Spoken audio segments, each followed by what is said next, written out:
అందరికీ నమస్కారం. Welcome to weekend programme. ఈ రోజు అంటే ఈ వీక్ లో జరిగిన లాస్ట్ వీక్ లో జరిగిన ప్రపంచంలో జరిగిన వివిధ సంఘటనలు మరియు భారతదేశంలో జరిగిన వివిధ సంఘటనల గురించి చర్చిద్దాం. సో అందులో ముఖ్యంగా మొట్టమొదటిగా లెబనాన్ వర్సెస్ ఇజ్రాయిల్. ఇజ్రాయిల్ గాజాపై యుద్ధం దాదాపు ఒక సంవత్సర కాలం క్రితం ప్రారంభించి ఇప్పటికీ కొనసాగుతూనే ఉంది. కానీ లెబనాన్ తో మాత్రం కాల్పుల విరమణ ఒప్పందానికి ఆ రెండు దేశాలు అంగీకరించాయి.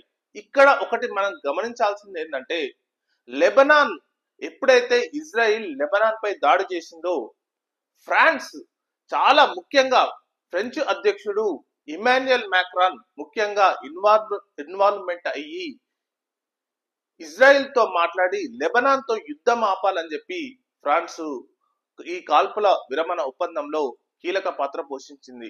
ఎందుకు ఫ్రాన్స్ కు లెబనాన్ అంటే అంత ఇష్టం? ఎందుకంటే కొన్ని సంవత్సరాల క్రితం లెబనాన్ ను దాదాపు 100 నుంచి 200 సంవత్సరాలు ఫ్రాన్స్ పరిపాలనలో ఉండేది. ఆ దేశంలో లెబనాన్ కు స్వతంత్రం రాకముందు ఆ దేశం మొత్తం ఫ్రాన్స్ అధీనంలో ఉండేది. ఇప్పటికీ కూడా ఫ్రాన్స్ లో కొందరు లెబనాన్ వ్యక్తులు చాలా మటుకు ఉండి ఆ దేశానికి ఎంతో ఉపయోగపడుతున్నారన్న ఉద్దేశంతో ఫ్రెంచ్ అధ్యక్షుడు ఇమాన్యుయల్ మాక్రాన్ లెబనాన్ తో యుద్ధాన్ని ఆపాలని చెప్పి ఇజ్రాయిల్ అధ్యక్షుడు బెంజమిన్ నెతన్యాహు చాలా సార్లు హితబోధ చేశాడు. కానీ బెంజమిన్ నెతన్యాహు వినకుండా యుద్ధం చేస్తున్నప్పుడు ఇమాన్యుయల్ మాక్రాన్ ఇజ్రాయెల్ కు రావాల్సిన మేము పంపాల్సిన ఆయుధాలను కూడా ఆపేశామని ఖరాఖండిగా ఎప్పుడైతే చెప్పాడో, ఇంకా ఫ్రాన్స్ ఒత్తిడి వల్ల ఇజ్రాయెల్ అధ్యక్షుడు బెంజమిన్ నెతన్యాహు మరియు లెబనాన్ ఈ రెండు దేశాలు కాల్పుల విరమణ ఒప్పందానికి అగ్రిమెంట్ చేసి కాల్పులు విరమించాయి. అంటే ఇకపై ఇజ్రాయిల్ లెబనాన్ పై దాడి చేయదు. కానీ ఒక కండిషన్ పెట్టిండు, ఎప్పుడైతే మా దేశంపై లెబనాన్ దాడి చేసిందో మేము ఇంకనైతే వదిలిపెట్టమని చెప్పి ఖరాఖండిగా చెప్పిన తర్వాతనే లెబనాన్ అండ్ ఇజ్రాయిల్ కాల్పుల విరమణ ఒప్పందానికి అంగీకారం చేశాయి.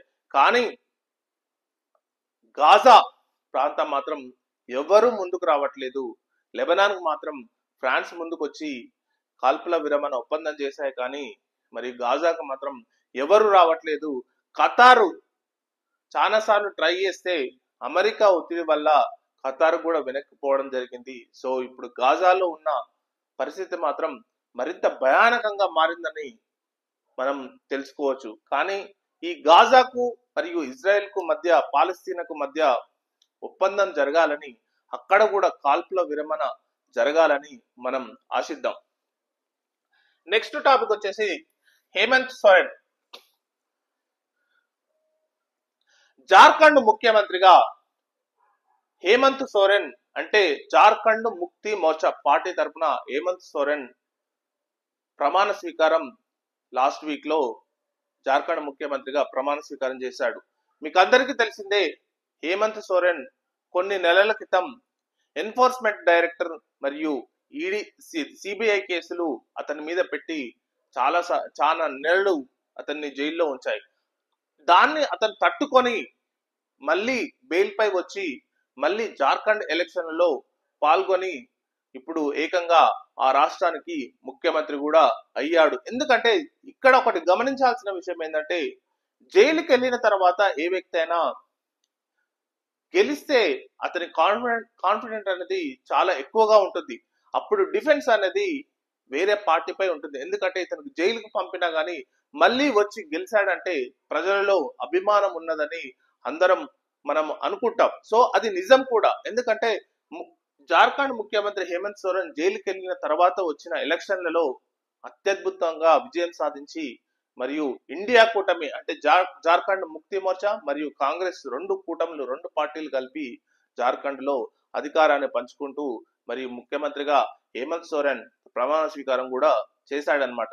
ఇందులో ఇంకొకటి గమనించాల్సిన విషయం ఏంటంటే, మహారాష్ట్రలో కూడా బీజేపీ అంటే మహాయుతి కూటమి గెలిచిన తర్వాత కూడా ఇప్పటి వరకు కూడా ముఖ్యమంత్రి ఎంపికలో ఇప్పటికీ స్పష్టమైన విధానం అనేది లేకుండా పోయింది. ఎందుకంటే అక్కడ ఏక్నాథ్ షిండే మరియు దేవేంద్ర ఫడ్నవీస్ ఇద్దరు కూడా తమకు కావాలని ముఖ్యమంత్రి అని కొంచెం పోటాపోటీగా నడుస్తున్నది కాబట్టి బీజేపీ అధిష్టానం ఇంతవరకు కూడా మహారాష్ట్ర ముఖ్యమంత్రిని ఎంపిక చేయలేదు. సో అది సస్పెన్స్ కొనసాగుతూనే ఉంది. కానీ జార్ఖండ్ లో మాత్రం హేమంత్ సోరెన్ ముఖ్యమంత్రిగా చేసి ప్రమాణ స్వీకారం కూడా చేశాడనమాట. ఇది హేమంత్ సోరెన్ గురించి. నెక్స్ట్ వచ్చేసి రిషబ్ పంత్. రీసెంట్ గా ఐపీఎల్ క్రికెటర్స్ వేలం సౌదీ అరేబియాలోని జెడ్డా సిటీలో జరిగింది. ఇక్కడ ఒక ఇంపార్టెంట్ పాయింట్ గమనిస్తే సౌదీ అరేబియాలో ఎందుకు జరిగింది, జెడ్డాలో ఎందుకు జరిగింది, ఇక్కడ ఒకటి ఇంపార్టెంట్ ఏంటంటే సౌదీ అరేబియా యువరాజు మహమ్మద్ బిన్ సల్మాన్ ఆ దేశాన్ని, ఎందుకంటే అది పూర్తిగా ముస్లిం కంట్రీ, షరియా చట్టంతో సాగే కంట్రీ అన్నమాట. ఆ కంట్రీని కొంచెం బ్రాడ్ గా చేయాలన్న ఉద్దేశంతో, అంటే ఒక పర్యాటక రంగంగా అక్కడికి ఓన్లీ ప్రజెంట్ గా ముస్లింసే ఎక్కువగా వెళ్తారు, కానీ ఆ దేశాన్ని పర్యాటక రంగంగా అభివృద్ధి చేయాలన్న ఉద్దేశంతో మహమ్మద్ బిన్ సల్మాన్, మీకు అందరికీ తెలిసిందే, ఒక సిటీని కూడా నిర్మించబోతున్నాడు. ఆ సిటీ పేరే మిర్రర్. దాదాపు $500 బిలియన్ తో ఆ సిటీని నిర్మించబోతున్నాడు. సో దానికి అనుగుణంగా వివిధ కాన్ఫరెన్స్లను పెట్టుకోవడానికి చాలా దేశాలకు అతను ట్యాక్స్ లేకుండా ఇన్సెంటివ్ కూడా ఇచ్చి ఇలాంటి ప్రోత్సాహం చేస్తున్నాడు. కాబట్టి చాలా దేశాలు ఇట్లాంటి వేలాలు కానీ, ఇంటర్నేషనల్ కాన్ఫరెన్సెస్ కానీ, మరియు 2034 ఫుట్బాల్ కు హోస్ట్ ఇవ్వడం కానీ, ఇలాంటి చాలా విషయాల్లో మహమ్మద్ బిన్ సల్మాన్ చాలా ముందుగా వెళ్తున్నాడు. సో అందులో భాగంగానే ఐపీఎల్ క్రికెట్ వేలం సౌదీ అరేబియాలోని జెడ్డా నగరంలో జరిగింది.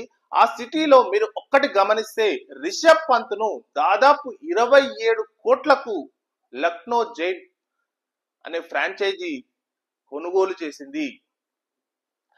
ఎందుకు ఇట్లా రిషబ్ పంత్ ను ఇంతగా చాలా ఫ్రాంచైజీలు పోటాపోటీగా రిషబ్ పంత్ కావాలని చెప్పి పోటాపోటీగా వేలం పాట పాడాయి. సో అందులో భాగంగా లక్నో సూపర్ జైంట్ కు ఇతను దక్కించుకుంది.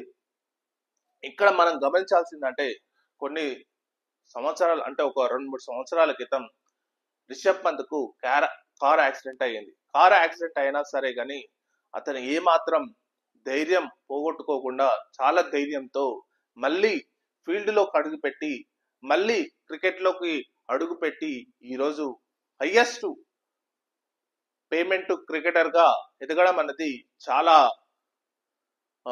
ముఖ్యమైన విషయంగా మనం గమనించాల్సిందే. ఎందుకంటే జీవితకాలం ప్రయాణంలో ఏదో ఒక రోజు మనకు ఇబ్బంది అనేది కలగడం అనేది సహజం. సో ఆ ఇబ్బందిని నిలదొక్కుని ఏ మాత్రం ధైర్యం పోగొట్టుకోకుండా మళ్ళీ ఎదిగాడనడానికి పూర్తిగా నిదర్శనం ఎవరంటే మన రిషబ్ పంత్. సో ఈ విషయంలో రిషబ్ పంత్ కు హ్యాట్సాప్ చెప్పాలి. ఎందుకంటే ఒకప్పుడు అసలు క్రికెట్ ఆడుతాడా లేడా అనే కోణం నుంచి ఈ రోజు హైయెస్ట్ పేడ్ ఫ్రాంచైజీగా ఎదగడం అనేది నిజంగా మన కళ్ళతో మనం చూడడం అనేది మనం ఎంతోగానో రిషబ్ పంత్ ని స్ఫూర్తిగా తీసుకోవాల్సిన అవసరం అనేది మనందరికీ ఎంతగానో ఉంది. ఎందుకంటే జీవిత కాలంలో ఎప్పుడైనా ఒడిదుడుకులు కానీ ఎన్నో ఇబ్బందులు ఎదురైనప్పుడు మనం ఏమాత్రం డిప్రెషన్ కాకుండా, ఏమాత్రం ఆత్మస్థైర్యం కోల్పోకుండా ఉండి ధైర్యంగా నిలబడితే మళ్ళీ ఆ స్థానాన్ని,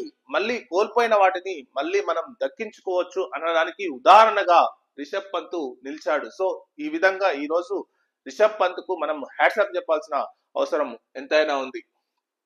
నెక్స్ట్ ఏంటంటే బంగ్లాదేశ్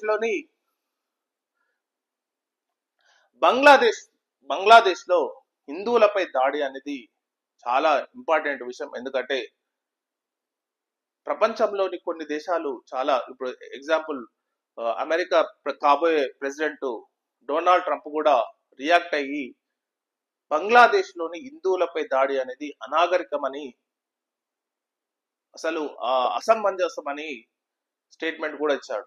చాలా మంది ఆందోళన వ్యక్తం చేస్తున్నారు. అక్కడున్న బంగ్లాదేశ్ లో ఉన్న గుడులపై, దేవాలయాలపై దాడులు జరుగుతున్నాయి. అక్కడున్న హిందువులపై, అమ్మాయిలపై కూడా శారీరకంగా, మానసికంగా ఎంతగానో వేధిస్తున్నారు. కొందరిని హత్యలు చేస్తున్నారు, కొందరిని వ్యభిచారం కూడా చేస్తున్నారు. సో ఇలాంటిది రీసెంట్ గా పవన్ కళ్యాణ్, ఆంధ్రప్రదేశ్ ఉప ముఖ్యమంత్రి పవన్ కళ్యాణ్ ఒక స్టేట్మెంట్ కూడా ఇచ్చాడు. ఎందుకంటే ప్రపంచంలో వేరే వాళ్ళపై దాడి జరిగితే మాత్రం అందరూ రియాక్ట్ అవుతారు, కానీ హిందువులపై దాడి జరిగినప్పుడు ఎవరు రియాక్ట్ కావట్లేదు.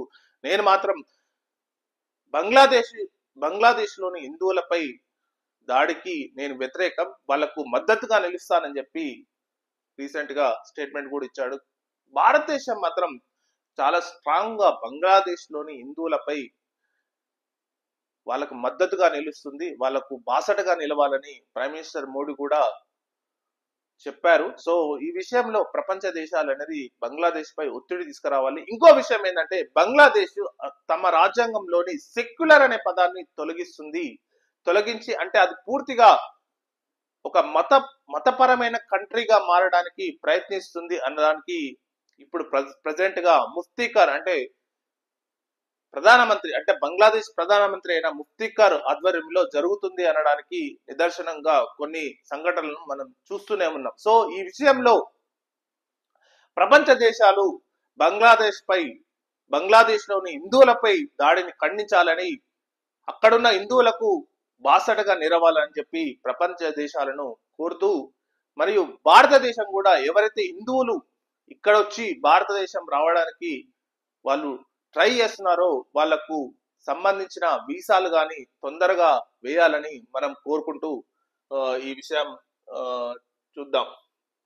సో ఈ విషయాలు మాత్రం బంగ్లాదేశ్ హిందువుల విషయాలు మాత్రం చాలా మన కంట్రీ ఇప్పుడు బాసటగా ఉంది. సో వాళ్ళు ఎవరైనా వచ్చినా సరే కానీ హక్కున చేసుకోవడానికి అమిత్ షా కూడా చెప్పాడు. సో ఎవరైనా హిందువులు అక్కడి నుంచి వేధింపులకు తాళలేక ఇక్కడికి వస్తే, ఎందుకంటే పశ్చిమ బెంగాల్కు వాళ్ళకు బార్డర్ గా ఉంటుంది కాబట్టి అక్కడ ఆ రాష్ట్రంలో వాళ్ళకు సరి అయిన విధంగా వీసాలు ఇచ్చి ఎంట్రీ చేసుకోవాలని చెప్పి అమిత్ షా కూడా సూచించాడు అనమాట. సో ఇది నెక్స్ట్ ఇంకోటి ఏంటంటే సుప్రీంకోర్టు 2 తీర్పులు లాస్ట్ వీక్ లో ఒక గొప్ప తీర్పులు ఇచ్చాయి. అందులో ఏంటంటే రాజ్యాంగ పీఠికలోని సెక్యులరిజం అనే పదాన్ని 1986 లో 42వ రాజ్యాంగ సవరణ ద్వారా ఇందిరాగాంధీ సెక్యులర్ అంటే లౌకిక అనే పదాన్ని రాజ్యాంగ పీఠికలో చేర్చింది. లౌకిక, సామ్యవాద, ఇంకా సమగ్రత, ఇంకా 3 పదాలను 42వ రాజ్యాంగ సవరణ ద్వారా రాజ్యాంగ పీఠికలో చేసింది. సో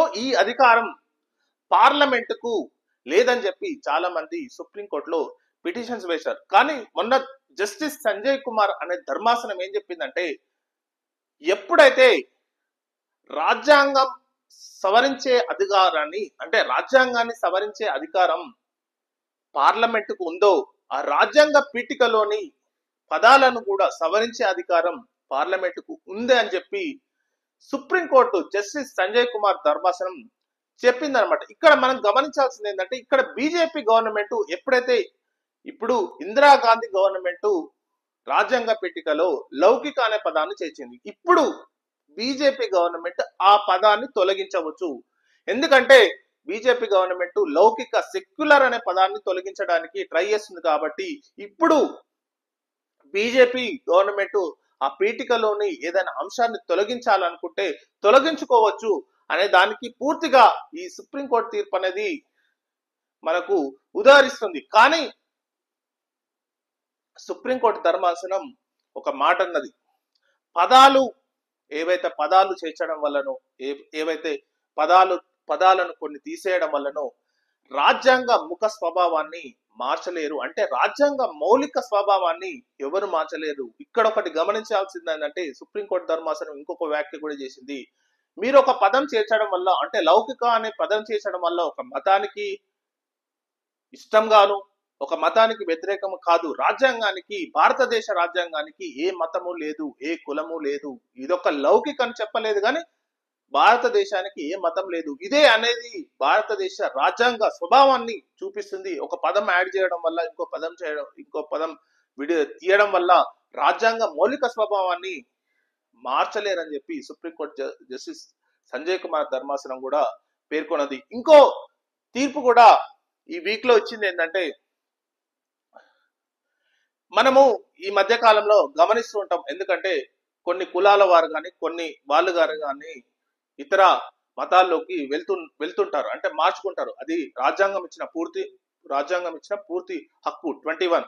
సో ఇక్కడ మనం గమనించాల్సింది ఏంటంటే, ఎవరైనా సరే తన మతాన్ని మార్చుకున్నప్పుడు ఆ మతం ద్వారా వచ్చే హక్కులను పూర్తిగా వదులుకోవాల్సి వస్తుంది అని సుప్రీంకోర్టు క్లియర్ కట్ గా చెప్పింది. ఎందుకంటే మీకు అందరికీ తెలిసిందే, ఎస్సీలలో అంటే ఎస్సీ దాంట్లలో చాలా మంది క్రిస్టియానిటీకి వెళ్తుంటారు, మనం కూడా చూస్తుంటాం. కానీ రిజర్వేషన్స్ కి మాత్రం ఎస్సీలను ఉపయోగించుకుంటూ మతం మాత్రం క్రిస్టియానిటీ అనేది ఉపయోగించుకుంటారు. ఇది పూర్తిగా రాజ్యాంగ విరుద్ధం అని చెప్పి సుప్రీంకోర్టు తీర్పిచ్చింది. ఎందుకంటే నువ్వు ఎప్పుడైతే ఈ కులాన్ని వదులుకున్నప్పుడు ఇక్కడ వచ్చే హక్కులను కూడా నువ్వు పూర్తిగా వదులుకోవాల్సి ఉంటది.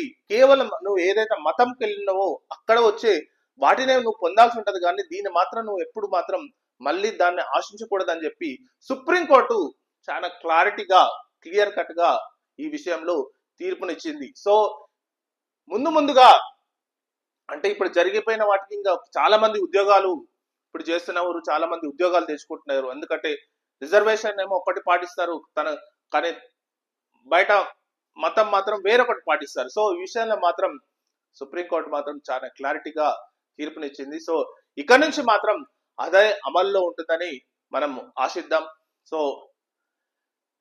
సో మేజర్ గా ఇదండి ఈ week news analysis. So thank you very much.